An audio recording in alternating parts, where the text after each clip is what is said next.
ఇవాళ మెట్రోలో వస్తుంటే ఎవ్వళ్ళ నోటేంట చూసినా ఒకటే ముచ్చట. పబ్లిక్ గింతగనం ఎక్కి తిరుగుతుర్రు, నిలబడదామంటే సందు లేదు, మళ్ళీ ఎప్పుడు చూసినా లాస్ట్లోనే ఉన్నామంటారు. ఈ మెట్రోల ముచ్చట్లే మస్తు గమ్మత్తున్నాయి అని ఒకటే మాట్లాడుకుంటుర్రు జనాలు. ఇంటర్నెట్లో కూడా ఇప్పుడు ఇదే ముచ్చట జోరుగా నడుస్తున్నది. చూడురు మీరే. హైదరాబాద్ మెట్రోను అమ్ముతారట, అంత లాస్ అవుతున్నదట. కంపెనీలు సెంటర్ సర్కార్ వాళ్ళకు లేఖ రాసిండ్రాట అని ఓ తీరొక్క తీరులో ముచ్చట్లు నడుస్తున్నాయి. ఇప్పుడు సోషల్ మీడియాలో చూత ఇప్పుడు దీని గురించే జోరుగా మాట్లాడుకుంటారు పబ్లిక్. అయితే దినం పొద్దుగాల పొద్దుమీకి అడుగు తీసి అడుగు పెట్టడానికి సందుండదు. గతగానం ఎక్కి తిరుగుతా అంటారు, గట్లెట్లా లాస్ అవుతుందని అడగబట్టిండ్రు చాలా మంది.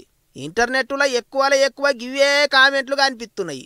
పబ్లిక్ పెరిగినా డబ్బాలు పెంచుతలేరని కొంతమంది, మెట్రో వాళ్ళకి ఆమ్దాన్ని ఎట్లా పెంచుకోవాలనో తెలుస్తలేదని కొంతమంది తీరు కామెంట్లు పెడుతుండ్రు.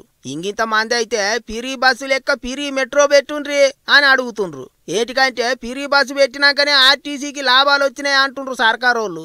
మరి అసోంటప్పుడు మెట్రో గీట పిరిగా పెడితే లాభాలు వస్తాయి కదా అన్నట్టు మాట్లాడుతుండ్రు. ఇంకొంతమంది అయితే పిరి బస్సు చేయబట్టే మెట్రోకి గిరాకీ తక్కువైందా అంటున్నారు. ఓ గిట్లా ఒక్కొక్క ముచ్చట కాదు పోన్రి.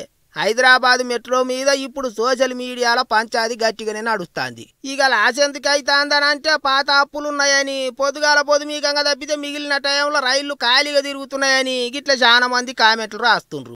అన్యామగాని ఓ దిక్కు సర్కారు వాళ్ళు మెట్రోను ఇంకింత దూరం తీసుకుపోదామని ఆలోచనలు చేస్తుంటే గిట్లా లాస్ అవుతుంది, అమ్ముతారట, అట్లనాట ఇట్లనాట అనే ముచ్చట్లు వినిపిస్తుండటాలకు చాలా మంది పరిశాన్ అవుతుండ్రు ఇప్పుడు.